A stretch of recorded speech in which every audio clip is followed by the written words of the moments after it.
No ar, Educação em Diabetes, um programa da ANADI, a Associação Nacional de Assistência ao Diabético.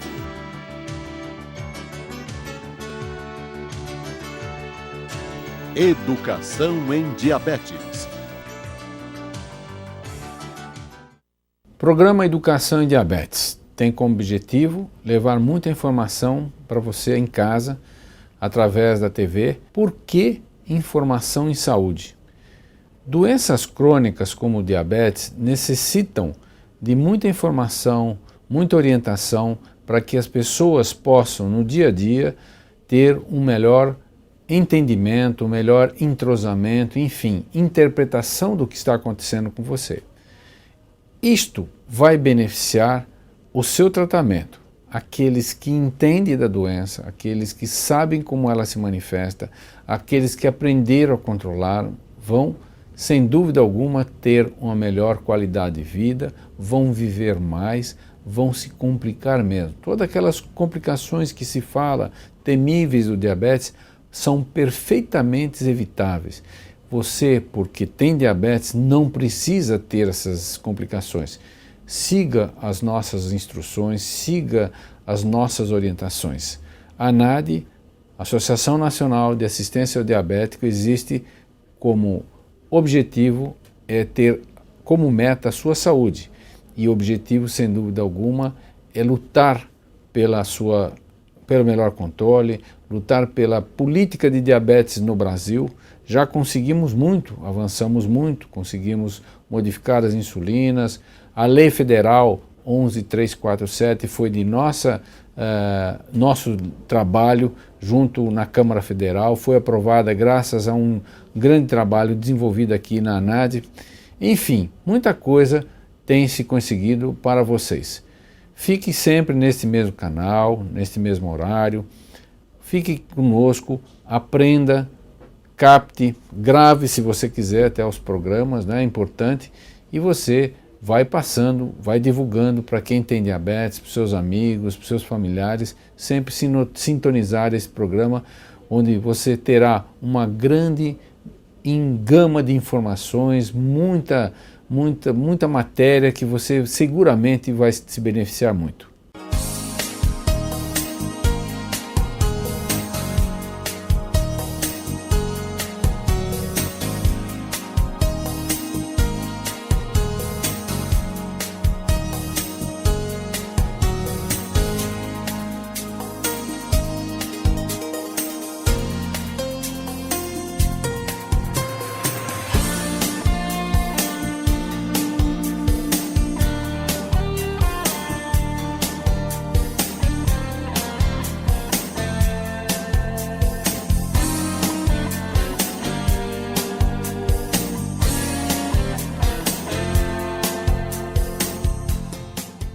A pirâmide alimentar é um objeto gráfico onde exprime a qualidade e a quantidade dos alimentos que devemos inserir no nosso cardápio.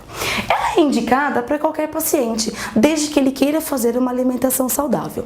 O paciente diabético também pode se basear na pirâmide para poder fazer uma alimentação saudável. É uma pirâmide, é um objeto gráfico onde vai mostrar os 4 níveis de alimentos que devemos inserir. Cada vez mais que eu subo na pirâmide, significa que esse grupo fornece menos energia e não é tão nutritivo para a nossa alimentação.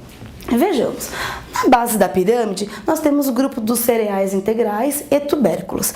Este grupo é orientado com que se forneça por dia a maior quantidade de energia e, sendo assim, deve-se consumir de 5 a 9 porções diárias. O paciente diabético deve ficar atento ao tipo de carboidrato que ele vai estar ingerindo.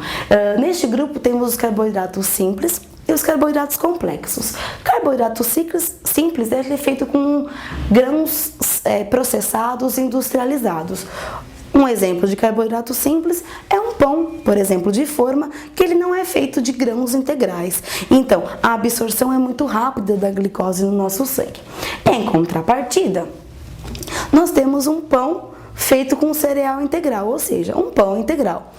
Ele é constituído por grãos inteiros, Obviamente, quando fornecer a glicose para a corrente sanguínea, esses grãos deverão ser triturados e com isso menos glicose vai para a corrente sanguínea. Deste jeito, não teremos pico da glicose no sangue. Óbvio, se desse jeito não tendo pico da glicose no sangue, o paciente diabético vai controlar mais facilmente sua glicemia. Então, da base da pirâmide, onde é o grupo que mais fornece energia, consumiremos de 5 a 9 porções diárias, desde de manhã até o final do dia, então não é numa única refeição. E então, os pacientes diabéticos devem preferir os cereais integrais, porque lentificarão a absorção da glicose no sangue. No próximo nível da pirâmide é o grupo das hortaliças e frutas. Esse grupo é um grupo que maior fornecedor de vitaminas e minerais, então deve sim estar muito inserido na nossa alimentação.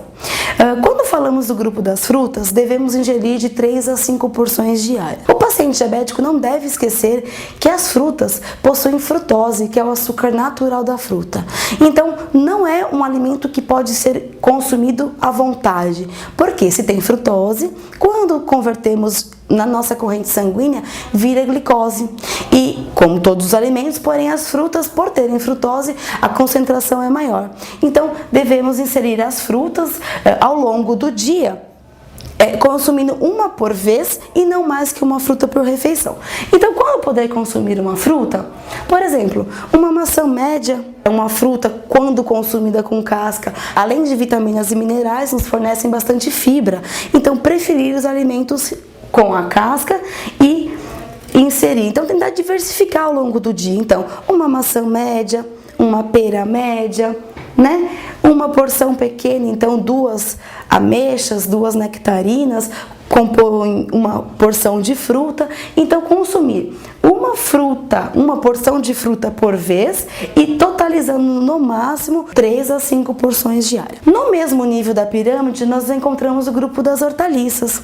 As hortaliças também, grandes fornecedores de vitaminas e minerais para o nosso corpo. Então, fazer uma grande variedade, preferir os folhosos, né? Então, um alface, uma escarola, uma rúcula.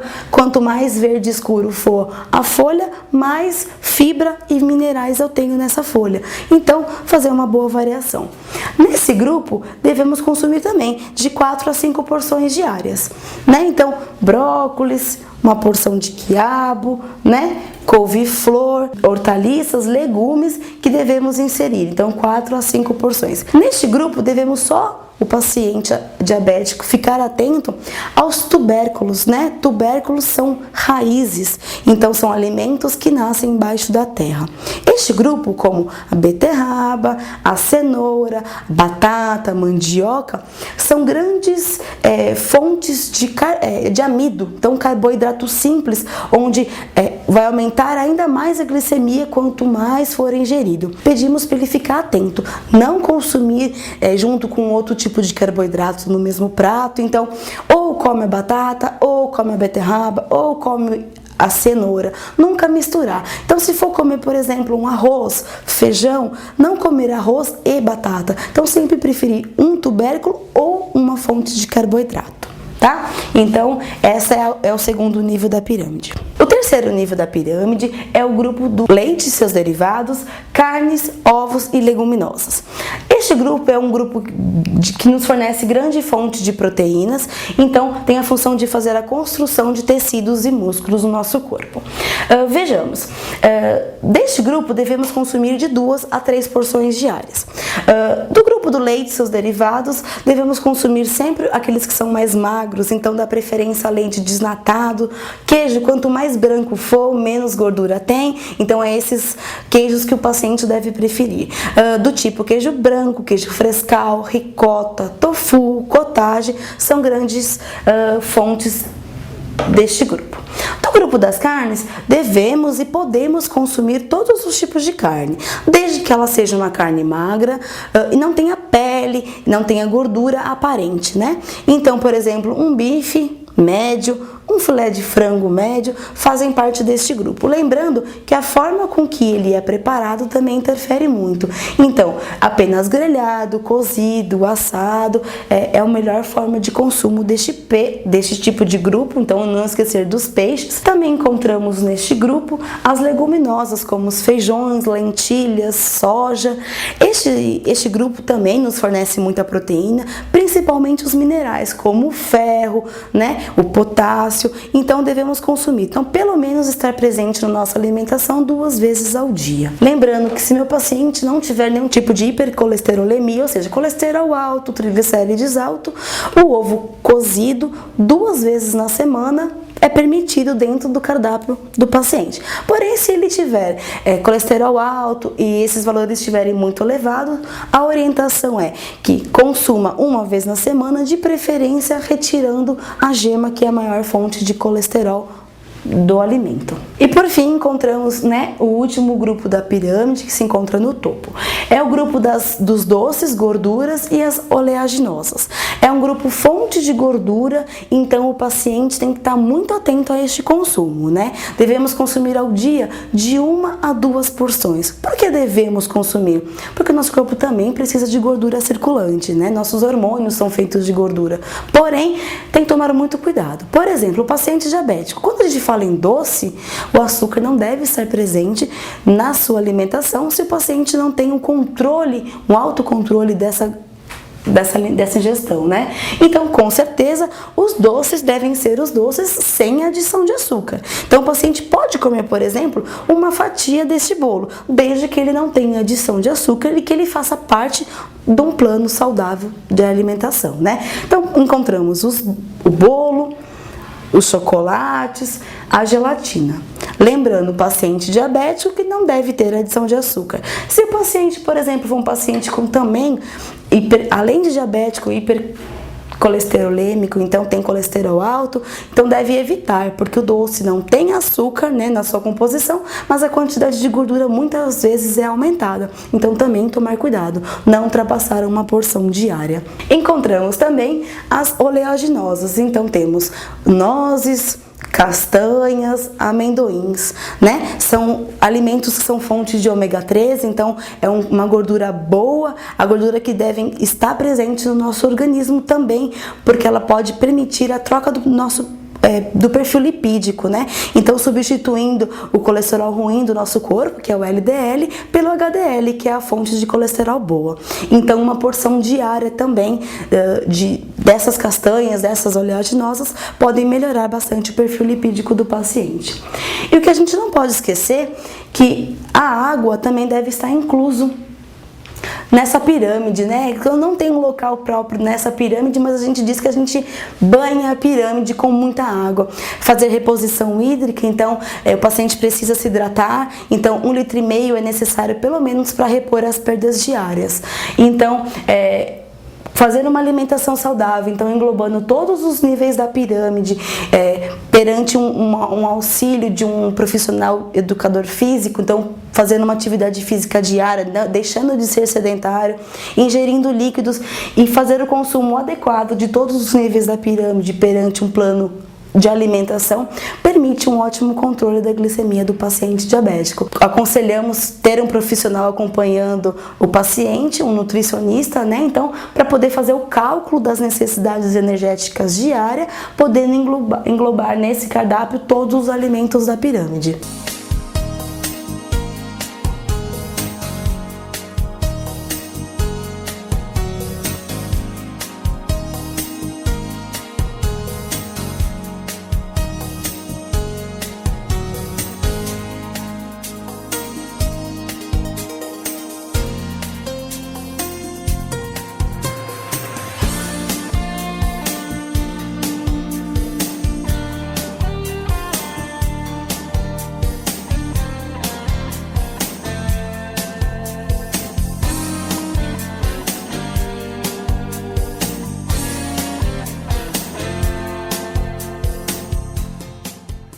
A retinopatia diabética hoje, ela é dada como um nível de glicemia capaz de causar lesão no corpo. Então, podemos dizer até que o diagnóstico na retinopatia diabética, por ela ser a mais comum e mais fácil de ser identificada. Essa é a importância do fundo de olho que ele vai ganhando.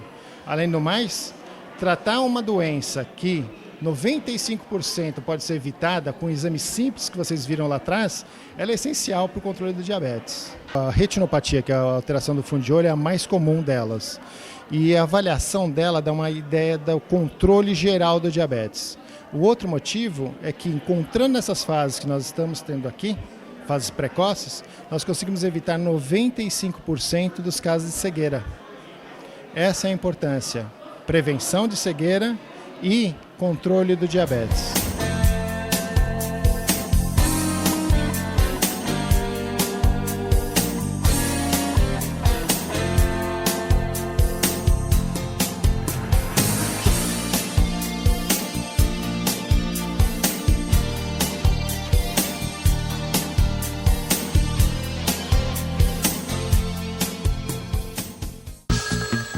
Você pergunta, a ANAD responde.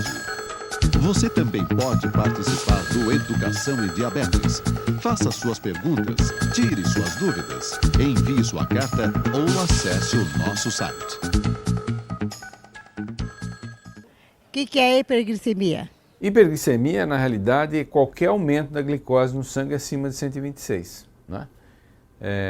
É claro, é evidente que açúcares muito altos, a gente sabe que são ruins. Então a gente sabe que toda hiperglicemia é deletéria, não é? Então, a definição de açúcar alto, né? Eu queria aproveitar também para dizer que a baixa de açúcar também é deletéria, porque quando você tem um açúcar abaixo de 70, você começa a sentir mal, aproveitando os sintomas da hipo. Na realidade, é a pessoa que sente mal-estar, tremorzinho, suor frio, às vezes sensação de embriaguez, fica um pouco sonolento, às vezes pode se for grave, perder até a consciência. Enquanto que a hiperglicemia, os sinais são outros, não é? A pessoa começa, à medida que vai subindo a glicemia, a pessoa vai tendo mais sede, vai urinando mais, não é? Se for mantida essa hiperglicemia durante muito tempo, o que a gente sabe é que o organismo vai perder peso, a pessoa come bastante, toma muita água, urina muito e perde peso, né? Tem, às vezes, outras repercussões, como infecções na pele, na urina, são características da hiperglicemia.